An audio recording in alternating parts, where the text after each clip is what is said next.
Hello everyone, how are you? I hope you all are fine. So moving on to next lecture on biodiversity. In this video we will discuss about what is the effect of loss of biodiversity on ecosystem and what are the major cause of loss of biodiversity. So I hope you all are ready. सबसे पहले हम पढ़ेंगे effect of loss of biodiversity कि अगर biodiversity नहीं रहेगी तो क्या होगा। वेरी वास्ट टॉपिक और कितने भी पॉइंट्स हम इसमें बहुत सारे पॉइंट्स हम इसमें ऐड कर सकते हैं। कोशिश करेंगे मेजर पॉइंट्स को इंक्लूड करने की। अगर बायोडाइवर्सिटी का लॉस है तो प्लांट प्रोडक्शन कम रहेगा, बिल्कुल डायरेक्ट इन्फ्लुएंस है। If there is decrease in number of the plants तो जो प्रोडक्टिविटी है, प्लांट प्रोडक्शन है, प्लांट का जो रिप्रोडक्शन है ओवरऑल वो क्या होगा, कम होगा। Increased variability in ecosystem processes like water cycle, कहने का मतलब है वाटर साइकिल डिस्टर्ब होगी। अब वाटर साइकिल में देखें तो इवोपरेशन और कंडेंसेशन दो मेन पॉइंट्स हैं। जो प्लांट्स हैं वो huge amount of water transpire करते हैं और वो वाटर इवोपरेट होकर जाएगा और फिर बारिश की फॉर्म में वो वापस धरती पर आ जाता है। सो अगर प्लांट लाइफ कम होगी तो वाटर साइकिल डिस्टर्ब होगी। प्रोडक्टिविटी सीधा सीधा फोटोसिंथेसिस से रिलेटेड है। अगर प्लांट कम है तो प्रोडक्टिविटी भी कम होगी, तो अल्टीमेटली जो एनिमल है उनका नंबर भी कम होगा। पेस्ट एंड डिजीज साइकिल भी डिस्टर्ब होगी। Now paste and disease cycle, how it is disturbed? In an ecosystem, different organisms are connected by food chain and food web. मान लीजिए कोई पर्टिकुलर इंसेक्ट एक क्रॉप का paste है और उस पेस्ट पर कोई दूसरा एनिमल फीड करता है, जो जिसको हम प्रीडेटर कहेंगे। अगर उस पेस्ट का प्रीडेटर एक्सटिंक्ट हो जाता है, suppose predator of a particular paste is extinct, what will happen? The number of pest will increase, और पेस्ट का नंबर ज़्यादा होगा तो जो क्रॉप को डैमेज होगा वो क्या होगा, ज़्यादा। इसी तरह कोई पैथोजन है, डिजीज़ कोजिंग पैथोजन, अगर डिजीज़ कोजिंग पैथोजन का मान लीजिए जो होस्ट है उस होस्ट का नंबर सपोज अगर ज़्यादा है, किसी भी वजह से एनवायरमेंटल कंडीशंस उसके लिए फेवरेबल हैं या उस होस्ट का जो प्रीडेटर है वो नहीं है, तो जिससे होस्ट का नंबर क्या होगा, ज़्यादा। और होस्ट का नंबर ज़्यादा होने से पैरासाइट का नंबर क्या होगा, ज़्यादा। तो डिजीज़ होने के चांसेस क्या होंगे, ज़्यादा। Lowered resistance to environmental disturbances, जैसे ड्रॉट है, फ्लड है, क्लाइमेटिक चेंजेस हैं, ये हमने पीछे भी पढ़ा था। बायोडाइवर्सिटी जितना ज़्यादा होगी, किसी भी इकोसिस्टम में जितना बायोडाइवर्सिटी होगी उसमें एनवायरमेंटल डिस्टर्बेंसेस को टॉलरेट करने की, रजिस्ट करने की एबिलिटी ज़्यादा होगी। हमने स्टेबल कम्युनिटी में पढ़ा था कि कौन सी कम्युनिटी स्टेबल होगी, जहाँ पर बायोडाइवर्सिटी ज़्यादा है, और उसका एक फीचर था कि एनवायरमेंटल रेजिस्टेंस, एनवायरमेंटल जो डिस्टर्बेंसेस है उनके लिए रेजिस्टेंस होगी। इकोनॉमिक कॉस्ट, ये हमने चैप्टर 2 में पढ़ा था, जहाँ पर जो है रॉबर्ट कॉन्स्टेंजा ने प्राइस टैग लगाने की बात की थी कि उन्होंने इकोसिस्टम सर्विसेज पे प्राइस टैग लगाया था। और सीधे सीधे है कि अगर बायोडाइवर्सिटी का लॉस होता है तो डायरेक्टली मनी का भी लॉस होगा। रिड्यूस्ड फूड सिक्योरिटी, ना फूड सिक्योरिटी रिड्यूस कैसे हो रही है, हम तो एग्रीकल्चर से डे बाय डे ज़्यादा प्रोड्यूस कर रहे हैं, तो इस पॉइंट को कैसे कोरिलेट करेंगे। पुराने टाइम में बहुत सारी लोकल वैरायटीज़ भी यूज कर रहे थे। हमारा जो जीन पूल था, जो स्पीसीज़ को जो जितनी वैरायटीज़ हैं थ्रू आउट द ग्लोब हम यूज कर रहे थे, उसमें ज़्यादा तरह की वैरायटीज़ थी। लेकिन अभी क्या हो रहा है, we are focusing more and more on cultivation of high yielding variety. आज की डेट में हम हाई यील्डिंग वैरायटी को, डिजीज रेजिस्टेंट वैरायटी को ग्रो कर रहे हैं। तो जो लोकल और देसी वैरायटीज़ हैं वो कल्टीवेशन से बाहर हो रही हैं और वो जीन पूल से बाहर हो रही हैं, तो जो जीन पूल है वो श्रिंक हो रहा है। अब अगर आने वाले टाइम में अगर एनवायरमेंटल कंडीशंस कुछ इस तरीके से होती हैं जिससे जो प्लांट जब हम ग्रो कर रहे हैं आज की डेट में, वो अगर उस एरिया में सरवाइव नहीं कर पाएँ तो एक बहुत बड़ा चैलेंज रहेगा हमारे पास फूड सप्लाई का, क्योंकि हो सकता है जो वैरायटीज़ अभी हमने ग्रो करना छोड़ दिया है उनमें वो एडेप्टेबिलिटी के जीन हो। So this is very good point कि जो फूड सिक्योरिटी का जो इश्यू है उस पर भी हमारे पास एक क्वेश्चन मार्क आ जाएगा, क्योंकि जैसे अगर हम एनिमल्स की बात करें, इसी पॉइंट को हम दूसरे तरीके से सोचें, एनिमल्स की बात करें तो अभी भी जो डेवलपिंग कंट्रीज़ में लो यील्डिंग वैरायटीज़ हैं काव की, बफेलो की, लेकिन जैसे जैसे डेवलपमेंट होती जाएगी, जैसे हरियाणा के अभी भी कुछ गांव में मुर्रा बफेलो की ब्रीड है। अब आप ऐसा सोचें कि धीरे धीरे सभी अगर मुर्रा ही अपने घर में रखने लग जाएं, देसी जो जर्सी काव है वो अपने घर में रखने लग जाएं, और जो देसी काव है या जो देसी बफेलोज हैं वो धीरे धीरे क्या हो जाएं, एलिमिनेट। अब अगर आगे अगर एनवायरनमेंट चेंज होता है और इस तरीके का एनवायरनमेंट क्रिएट होता है कि जो हाई यील्डिंग वैरायटी हैं वो उस एनवायरनमेंट में सरवाइव नहीं कर पा रही हैं, तो क्या होगा, एकदम से जो मिल्क प्रोडक्शन है वो क्या हो जाएगा, कम हो जाएगा। सो बायोडाइवर्सिटी लॉस होने से किसका रिस्क है, food security, reduced food security. Increased contact with disease होने के चांसेस ज़्यादा हैं। ये करंट एरिया है रिसर्च का। जितने भी इकोलॉजिस्ट हैं they are trying to study कि अगर बायोडाइवर्सिटी लॉस होगा तो ह्यूमन में डिजीज़ होने के चांसेस ज़्यादा होंगे। ये इन्होंने कुछ एक्सपेरिमेंट्स के बेस पर कंक्लूजन किया है कि मान लीजिए एक पर्टिकुलर फॉरेस्ट में some different type of animals are there, उसमें से कुछ एनिमल्स डिजीज के कैरियर होते हैं, लेकिन उन एनिमल्स का नंबर अंडर कंट्रोल है उस इकोसिस्टम में दूसरे एनिमल्स की वजह से। अब अगर एक particular type of animal eliminate हो जाते हैं तो उससे वो एनिमल जो डिजीज के कैरियर है उनका नंबर क्या हो जाएगा, ज़्यादा। और स्टडीज़ में ये भी पाया गया कि जो हैबिटेट श्रिंक हो गए हैं, जिस हैबिटेट को हमने फ्रेगमेंटेड कर दिया है, तो फ्रेगमेंटेड हैबिटेट में जो डिजीज़ कैरियर हैं, जो पैथोजन के कैरियर हैं एनिमल, उनके सरवाइव करने के चांसेस ज़्यादा हैं। और फ्रेगमेंटेशन होने से क्या होगा कि हम ह्यूमन जो हैं वो इन एनिमल्स के कांटेक्ट में आने के चांसेस क्या होंगे, ज़्यादा। तो डिजीज़ होने के चांसेस क्या होंगे, ज़्यादा। तो ये करंट एरिया ऑफ रिसर्च है, कुछ एक्सपेरिमेंट के बेस पर इन्होंने किया है फॉरेस्ट पे स्टडी करके कि अगर कुछ particular type of biodiversity extinct हो जाती है तो डिजीज़ कैरियर जो एनिमल्स हैं उनका नंबर क्या होगा, ज़्यादा। और दूसरे एक्सपेरिमेंट में इनको पता चला कि जो हैबिटेट काफ़ी छोटे हो गए हैं उसमें डिजीज़ कैरियर एनिमल का नंबर ज़्यादा मिला। और अगर डिजीज़ कैरियर के एनिमल का नंबर ज़्यादा है तो उससे क्या होगा कि ह्यूमन में डिजीज़ ट्रांसमिट होने के चांस ज़्यादा होंगे। अनप्रिडिक्टेबल वेदर, जैसे जैसे बायोडाइवर्सिटी का लॉस हो रहा है, loss of biodiversity will result in global warming. जैसे अगर आप फॉरेस्ट की कटिंग कर रहे हैं तो CO2 का लेवल एनवायरनमेंट में बढ़ रहा है और उसकी वजह से ग्लोबल वार्मिंग है, तो अनप्रिडिक्टेबल वेदर होगा।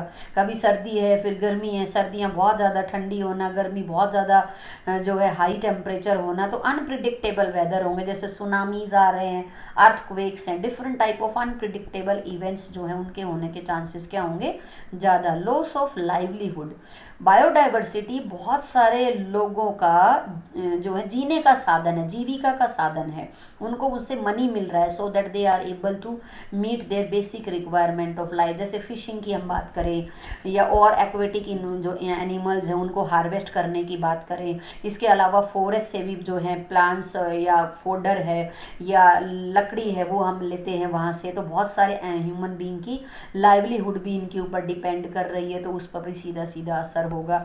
अब इसके बाद क्या है, लॉस ऑफ बायोडाइवर्सिटी की वजह से जो फ्यूचर स्कोप है हमारा पर्टिकुलर डिजीज़ को ट्रीट करने का वो कम हो रहा है। इसको हम कैसे समझें, जैसे एक एग्जांपल लेंगे हम यहाँ पर, कॉटन का एग्जांपल लेते हैं। तो बीटी कॉटन क्या है, जेनेटिकली मॉडिफाइड कॉटन है। इस कॉटन के अंदर एक पर्टिकुलर बैक्टीरिया के जीन है, बेसिलस थूरिनजेनेसिस, और बैक्टीरिया के जीन होने की वजह से ये कॉटन खुद एक इंसेक्टिसाइड का काम कर रही है।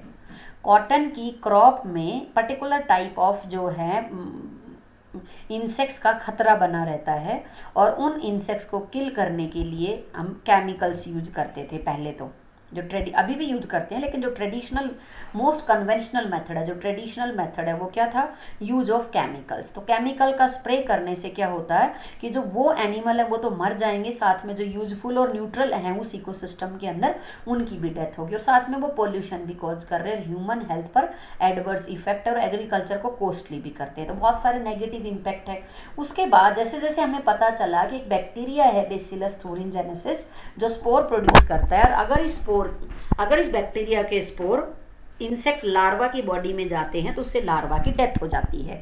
तो ये दूसरा तरीका आया कि क्यों ना इस इंसेक्ट के स्पोर को ही डायरेक्टली यूज करा जाए और इस बैक्टीरिया के स्पोर को डायरेक्टली यूज करा जाए और स्प्रे कर देते हैं, पानी में मिलाकर इस बैक्टीरिया के स्पोर्स को स्प्रे कर देते हैं। तो जैसे जैसे इंसेक्ट ईट करेगा तो उसकी डेथ हो गई। अब तीसरा स्टेप जो हम आगे और बढ़ गए हैं कि हमने क्या किया कि उस जीन को आइडेंटिफाई किया जिसकी वजह से जो बैक्टीरिया है उसमें इंसेक्टिसाइडल प्रॉपर्टी है, और उस जीन को हमने किस में डाल दिया, कॉटन प्लांट में। सो डियर स्टूडेंट, इतना सब कुछ पॉसिबल कब हो पा रहा है, when we are having bacteria bacillus thuringiensis। जब हमें उसके फीचर्स के बारे में पता चला, तो बायोडाइवर्सिटी का इशू क्या है कि हमने पीछे भी कहा था कि बहुत सारी स्पीसीज ऐसी हैं जिनकी अब तक हम लेबलिंग भी नहीं कर पाए हैं, और बिना लेबलिंग के वो एक्सटिंक्ट हो रही हैं। तो अगर बायोडाइवर्सिटी लॉस नहीं होगा तो हमें उनको जानने का, उनके कैरेक्टर्स को स्टडी करने का मौका मिलेगा, और हो सकता है इन नियर फ्यूचर जो डिजीजेज हमारे पास हैं जिनका हमारे पास ट्रीटमेंट नहीं है उनका ट्रीटमेंट मिल जाए। बहुत सारी मेडिसिन्स हैं जो हमें प्लांट से मिलती हैं, जैसे कुनीन एंटी मलेरियल ड्रग है जो चिनकोना प्लांट की बाग से मिलती है। इसी तरह टेक्सल जो ड्रग है वो एंटी कैंसर ड्रग है, वो टेक्सस बकेटा से मिलती है। So many other examples are there. So biodiversity जो है, और अपने अगर हम देखें जो अपना ट्रेडिशनल मेडिसिन है उसमें भी आयुर्वेदा के अंदर अगर हम देखें तो उसमें भी बहुत सारे ऐसे प्लांट्स हैं जिनको हम एज ए मेडिसिन यूज़ करते हैं। सो अगर इन नियर फ्यूचर हमारे पास ऐसा ऑप्शन अवेलेबल है, बायोडाइवर्सिटी लॉस अगर नहीं होता है, किसी हद तक हम उसको कंट्रोल कर पाते हैं, तो हमारे पास फ्यूचर प्रोस्पेक्ट होगा। इसको हम कहते हैं बायो प्रोस्पेक्टिंग। बायो का मतलब लाइफ और प्रोस्पेक्ट मतलब फ्यूचर, कि आप फ्यूचर के अंदर जितने भी चैलेंजेस है एनर्जी को लेकर, जैसे बायोफ्यूल है, ये बहुत वास्ट टॉपिक है कि बायोडाइवर्सिटी का यूज़ हम कहाँ कहाँ कर सकते हैं। तो यहाँ पर हमने डिजीज़ को लिया है कि बहुत सारी डिजीज़ हैं जो हेल्थ इश्यूज़ हैं उनका हमें ट्रीटमेंट मिल जाए। So I hope point is clear कि what will be the effect of loss of biodiversity on human. और इसके अलावा एस्थेटिक वैल्यू तो है ही, हम देखकर भी खुश होते हैं और इनके जो कैरेक्टर्स हैं उनको अप्रिशिएट करते हैं, किसी की आवाज़, किसी के पंख, किसी के बॉडी का जो शेप है, कलर, और किसी का जो है बैठने का स्टाइल, चलने का style. So many parameters are there. Cultural value भी है, स्पिरिचुअल वैल्यू भी है। सो आई थिंक एंडलेस जो है यूजेस हैं बायोडाइवर्सिटी के, और अगर बायोडाइवर्सिटी लॉस होता है तो कहीं ना कहीं हम सब भी इनसे अफेक्टेड होंगे। Now next we will discuss what are the major factors which lead to reduction in biodiversity. First is anthropogenic. Anthropogenic का मतलब होता है मैन मेड, वो कारण जो मैन मेड हैं, जैसे लॉस ऑफ हैबिटेट, आगे की स्लाइड्स में हम इनको पढ़ेंगे। अगर रहने की जगह ही नहीं रहेगी तो एनिमल कहाँ रहेगा, जैसे जंगल हम काट रहे हैं। पोचिंग, पोचिंग मतलब irregular activities related with the animal, उनकी जो है इरेगुलर नॉट इरेगुलर सॉरी उनका ओवर एक्सप्लॉयटेशन, इलीगल हंटिंग करना, उनके बॉडी पार्ट्स को एक जगह से दूसरी जगह पर लेकर जाना। मैन एनिमल कन्फ्लिक्ट्स, कई बार क्या होता है कि जो एनिमल्स हैं वो ह्यूमन टेरिटरी में आ जाते हैं, जिससे हमें डर होता है कि हमारी फसल ख़राब करेंगे या हमें हानि पहुंचा सकते हैं, तो उस केस में भी ह्यूमन उनकी डेथ करता है और नहीं चाहता कि वो उसके आसपास आएँ। इंट्रोडक्शन ऑफ एक्जॉटिक स्पीसीज़, ये आगे हम पढ़ेंगे, पीछे आप फर्स्ट यूनिट में भी पढ़ चुके होंगे कि जो पार्थीनियम है उसको वो बाय मिस्टेकन इंडिया में आई, लेकिन अब वो सब जगह मिलती है। इसी तरह इशोरनिया को हमने जानबूझकर इंट्रोड्यूस किया, लेकिन अब वो हेडेक बन चुका है। इकोलॉजी चैप्टर 1 में भी हमने पढ़ा, prickly peer cactus was introduced in Australia and very soon it spread into very large area. Pollution की वजह से भी बहुत सारी जो हैं बायोडाइवर्सिटी लॉस हो रही है। इसी के अंदर एक वीडियो देखेंगे, at the end of video you will feel yourself ashamed that what we human being are doing. Global warming and climate change, ये अगेन ये इशू रहेगा जो हम नेक्स्ट चैप्टर में भी पढ़ेंगे कि CO2 की कंसनट्रेशन ज़्यादा होने की वजह से temperature is increasing day by day, तो उससे भी क्या हो रहा है, बायोडाइवर्सिटी लॉस लॉस हो रही है।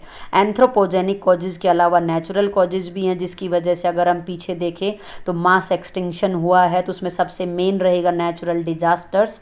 कोई भी कैलेमाइटी होती है जो बहुत प्राकृतिक आपदा जिसको हम कहेंगे, जो बहुत लार्ज लेवल पर आती है।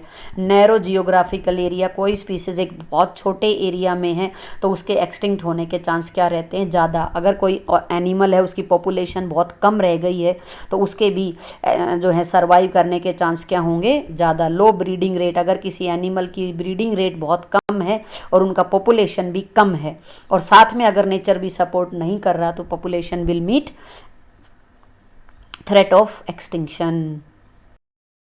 Coming to most important topic of this slide, causes of biodiversity loss. What are the main causes of biodiversity loss?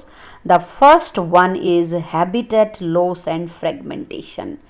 Major cause of biodiversity loss. Question has been asked at least 6 to 7 times in AIPMT exam. What is the main cause of biodiversity loss? Habitat loss and fragmentation. सीधी सी बात है, अगर animal के रहने के लिए जगह नहीं होगी तो वो कहाँ रहेगा, और अगर हम प्लांट को कट करते तो सीधे सीधे प्लांट तो वहाँ से एलिमिनेट होंगे ही, साथ में वहाँ रहने वाले एनिमल जो उनके साथ जुड़े हुए डिफरेंट टाइप के माइक्रोबियल लाइफ वो भी क्या हो जाएगी, eliminate.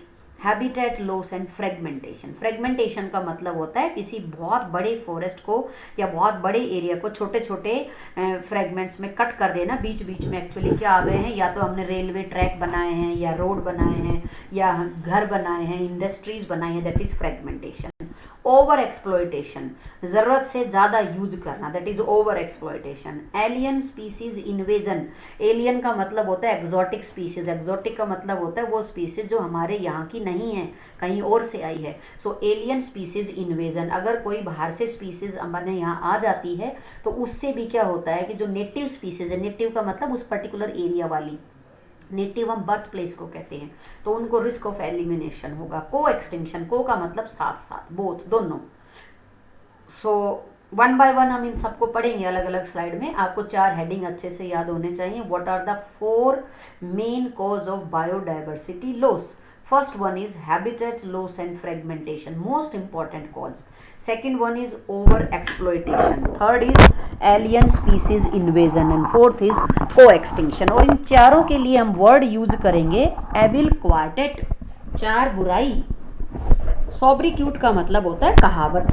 So sobriquet which is use to represent cause of biodiversity loss. 4 main cause of biodiversity loss, क्या वर्ड यूज करेंगे? Evil quartet. सो ये एविल क्वार्टेट कौन है? This is habitat loss and fragmentation, over exploitation, alien species invasion, coextinction. Habitat loss and fragmentation, most important cause of biodiversity loss. One data, tropical rain forest कभी 14% से भी ज़्यादा area cover करते थे world wide. World का more than 14% area was covered by tropical rain forest, but अभी इनका जो साइज है वो श्रिंक होके 6% से भी कम रह गया है। Main reason is deforestation, cutting of the forest for establishing industries, urban settlement, agricultural land को इंक्रीज करने के लिए। और ये सब हम किस लिए कर रहे हैं? बढ़ती हुई पॉपुलेशन की डिमांड्स को मीट आउट करने के लिए। Amazon rain forest, largest forest in the world. Amazon rain forest south America में है, हैविंग मैक्सिमम डाइवर्सिटी। ऑक्सीजन का कंट्रीब्यूशन भी 20% कर रहे हैं, इसलिए हम इन्हें कहेंगे लंग्स ऑफ द प्लैनेट। आज की डेट में ये फॉरेस्ट भी डे बाय डे श्रिंक हो रहे हैं, because these forests are being cut, और उसको हम कन्वर्ट कर रहे हैं एग्रीकल्चरल लैंड में, ताकि क्या ग्रो कर सकें? सोयाबीन। सो सोयाबीन की खेती करने के लिए इन फॉरेस्ट को हम कट कर रहे हैं। दूसरा, ये फॉरेस्ट को ग्रासलैंड में भी कन्वर्ट किया जा रहा है। किस लिए? ताकि हम उनको जो कैटल्स को रेज कर सकें, और कैटल्स को जब हम रेज करेंगे तो वहाँ से हमें उनका जो है बीफ अवेलेबल होगा। तो बीफ कैटल को रेज करने के लिए जो फॉरेस्ट हैं they are being cut into grassland. Habitat degradation due to pollution, बहुत सारे हैबिटेट जो हैं वो पोल्यूशन की वजह से भी डिग्रेड हो रहे हैं। मान लीजिए अगर कोई इंडस्ट्री है जिसमें से सल्फर डाइऑक्साइड गैस का एलिमिनेशन होता है, तो वहाँ पर आसपास आपको लाइकन्स नहीं मिलेंगे। इसके अलावा अगर आप इंडस्ट्रीज़ का जो हॉट वाटर है वो सीधा नदी के अंदर डाल देते हैं, तो रिवर का जो वाटर का टेम्परेचर है वो ज़्यादा होगा, तो वहाँ पर जो टेम्परेचर सेंसिटिव लाइफ है वो सर्वाइव नहीं कर पाएगी। Fragmentation of large habitat into small habitat, इससे लॉस क्या होगा कि कुछ ऐसे एनिमल हैं जिनको सरवाइव करने के लिए लार्ज टेरिटरी चाहिए, जैसे बर्ड्स एंड मैमल्स। बर्ड्स और मैमल्स को सरवाइव करने के लिए क्या चाहिए? Large area. और अब अगर कोई लार्ज हैबिटेट स्मॉल हैबिटेट में कन्वर्ट होता है तो उससे इन एनिमल्स का क्या होगा? एक्सटिंक्शन, या नंबर कम होगा। अब एक चीज़ आप यहाँ पर कोरिलेट करेंगे, हमने पढ़ा स्पीसीज एरिया रिलेशनशिप में वैल्यू ऑफ जेड। तो जेड का जो वैल्यू है वो बर्ड्स और मैमल्स के लिए जो जेड की वैल्यू थी that was more as compare to other animals. तो यहाँ पर जेड की वैल्यू ज़्यादा है, इसका मतलब बर्ड्स एंड मैमल्स आपको कैसे एरिया में मिलेंगे? अगर कोई एरिया बड़ा है। अब उसका रीज़न क्या है कि birds and mammals are metabolically more active and they burn very large amount of energy for their respiration. तो यही वजह है कि फूड चेन में ये ऑलमोस्ट लास्ट पर रहेंगे, या जो इनका जो प्रोडक्टिविटी लेवल है that is very very low.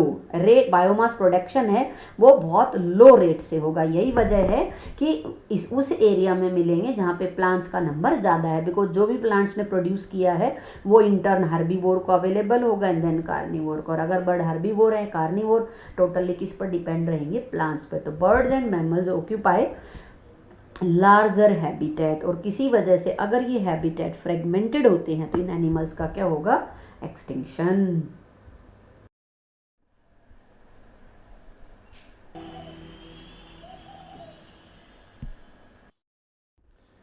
Moving on to number 2, cause over exploitation, ज़रूरत से ज़्यादा यूज़ करना। एंड डियर स्टूडेंट्स, ज़रूरत से ज़्यादा नहीं, जहाँ तो ज़रूरत नहीं है वहाँ पर भी हम उन्हें मार रहे हैं।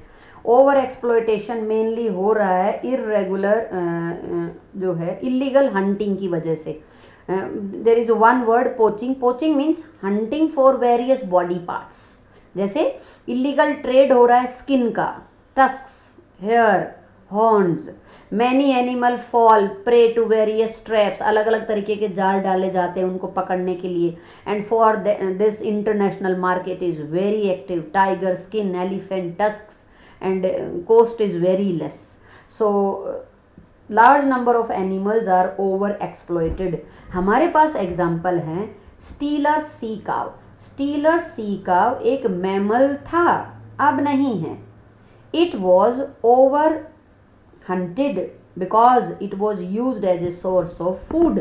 खाने के लिए लोग इसका यूज करते थे, तो ज़्यादा जो है हार्वेस्टिंग की वजह से, ओवर हार्वेस्टिंग की वजह से ये क्या हो गई? Extinct. Steller's sea cow mammal है which has become extinct. Passenger pigeon, North America में जो पैसेंजर पीजन है that has also become extinct.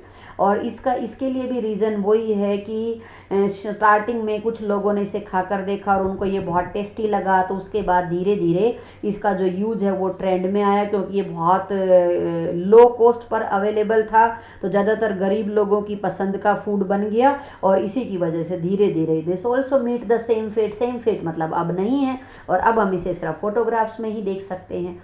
बहुत सारी marine fish throughout the world are over exploited, over harvesting. जैसे जाल डालकर मछुआरे जाल डाल रहे हैं ओशियंस में, तो जिसकी वजह से जो मैरीन फिश हैं वो रिप्रोड्यूस नहीं कर पा रही हैं, रिप्रोडक्शन से पहले ही उनको हार्वेस्ट कर रहे हैं, तो जिनकी वजह से उन पर भी रिस्क ऑफ एक्सटिंक्शन बना हुआ है। कुछ प्लांट्स हैं, ये निपेंथस, निपेंथस इज पिक्चर प्लांट, इंडिया में ये मिलेगा rain forest of north east India. इसके अलावा रोवल्फिया, रोवल्फिया एक प्लांट हमने भी पढ़ा था, रोवल्फिया वोमिटोरिया। इसके अलावा रोवल्फिया सर्पेंटाइना, ये मेडिसिनल प्लांट है। अकोनिटम, ये भी मेडिसिनल प्लांट है। All these plants are going to become extinct, ये एंडेंजर्ड की कैटेगरी में है। Again reason is just over exploitation. So over exploitation में आपको एग्जाम्पल पढ़ने हैं स्टीलर सी काव मैमल रशिया की है, passenger pigeon from North America, many marine fish in world and Nepenthes, Rauvolfia and Aconitum. ये देखिए नज़ारा जिसमें आप देखेंगे कि किस तरीके से लोग, ये देखिए पता है क्या है, these are tusks of the elephant. ये देखो मार दिया है इसके दांत के लिए ही इतने बड़े एनिमल को। और ये देखिए, I hope you are not interested in seeing this. ये देखो लोग घर में अब चाव से लगाते हैं इसको कि wow I am having skin of this animal. ना ये पॉइंट हमने पहले जस्ट हाईलाइट में डिस्कस किया कि मैन एनिमल कन्फ्लिक्ट, कई बार जो एनिमल है वो ह्यूमन टेरिटरी में आ जाता है, मे हार्म द ह्यूमन, और फसल को भी ख़राब कर देता है। तो डर की वजह से या जो है लॉस की वजह से उन एनिमल्स को किल कर दिया जाता है। लेकिन ध्यान रहे एनिमल ह्यूमन बाउंड्री में कब आएंगे, जब हम उनकी बाउंड्री को जब हम उनकी जो एरियाज़ हैं उनके अंदर एंट्री कर रहे हैं और उनके एरिया को कम कर रहे हैं। Third reason for loss of biodiversity that is alien species invasion. कोई भी स्पीसीज किसी दूसरे एरिया से माइग्रेट होकर आती है, चाहे वो हम लेकर आए चाहे वो गलती से आए। जैसे हमने इंट्रोड्यूस किया water hyacinth Eichhornia was introduced in India, अपने आप आ जाए जैसे लेंटेना ग्रास है, इसी तरह कैरेट ग्रास बाय मिस्टेकन आ गई। और वाटर हेकिंथ लीगल इंट्रोडक्शन था और अफ्रीकन कैटफिश को कुछ मछुआरों ने इलीगली इंट्रोड्यूस कर दिया। So alien species mean species which have come from some other area, चाहे वो हमारी नॉलेज में है कि हम उसे लीगली लेकर आए, इलीगल लेकर आए, या without any knowledge by mistaken आ गई, contaminated weed. Example are very important, एक एक एग्जाम्पल को अच्छे से लर्न करना है।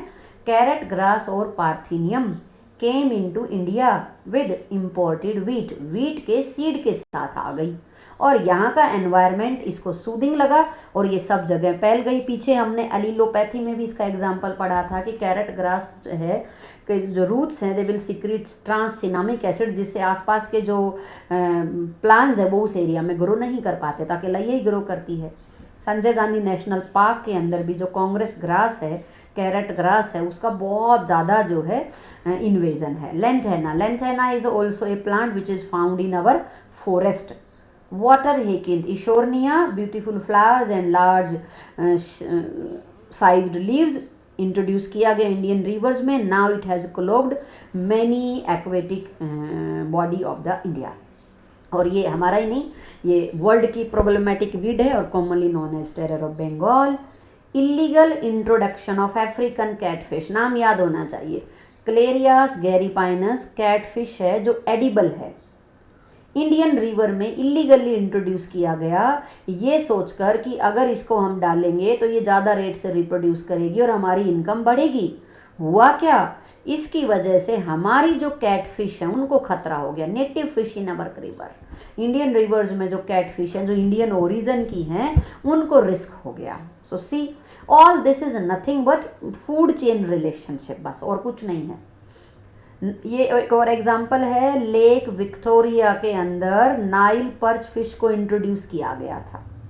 नाइल पर्च फिश को लेकर आए लेक विक्टोरिया में, लेकिन हुआ क्या, 200 से ज़्यादा किचलिड फिश स्पीसीज लेक में जो थी वो एक्सटिंक्ट हो गई। सो लेक विक्टोरिया की नेटिव फिश कौन है, किचलिड फिश। लेकिन जब नाइल पर्च को इंट्रोड्यूस किया तो 200 से ज़्यादा जो स्पीसीज़ है किचलिड की वो क्या हो गई, एक्सटिंक्ट हो गई। सो एलियन स्पीसीज़ के इंट्रोडक्शन से क्या होता है कि जो लोकल स्पीसीज़ हैं उनका ग्रोथ कम हो जाएगा। और कई बार क्या होता है कि जो लोकल पॉपुलेशंस हैं, प्लांट्स हैं, they are not able to grow और पूरा का पूरा ही क्या हो जाती हैं, eliminate, because they compete for the resources. Moving on to fourth cause of loss of biodiversity, that is co-extinction. Very easy, just heading आपको याद होना चाहिए। एग्जाम्पल हम दोनों पहले पढ़ चुके हैं।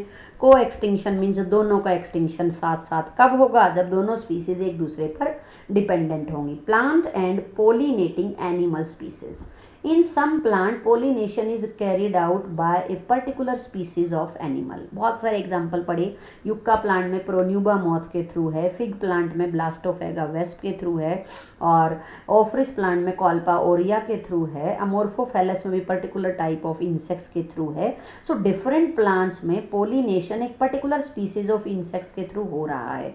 अगर और एनिमल का जो प्लांट की जो पोलिनेशन है वो डायरेक्टली इंसेक्ट पर डिपेंडेंट है। पोलिनेशन होगा तभी फर्टिलाइजेशन होगा, तभी सीड बनेंगे और तभी नए प्लांट्स बनेंगे, यानी कि जो रिप्रोडक्शन है वो टोटली इंसेक्ट पे डिपेंड कर रही है। दूसरा, इंसेक्ट भी प्लांट पर डिपेंड है, उसको एग लेइंग साइट मिल रही है, वहाँ से साथ में खाने के लिए पोलन और नेक्टर की अवेलेबिलिटी भी हो रही है। तो दोनों की लाइफ एक दूसरे के ऊपर डिपेंडेंट है। दोनों में से कोई एक एलिमिनेट होता है तो दूसरा भी ऑटोमेटिकली क्या हो जाएगा, eliminate. Same is host and parasitic species. Parasites are host specific, अगर होस्ट एलिमिनेट होता है तो पैरासाइट्स भी एलिमिनेट हो जाएंगे, right. So this is co extinction. So that's all about today's lecture. Have a good day.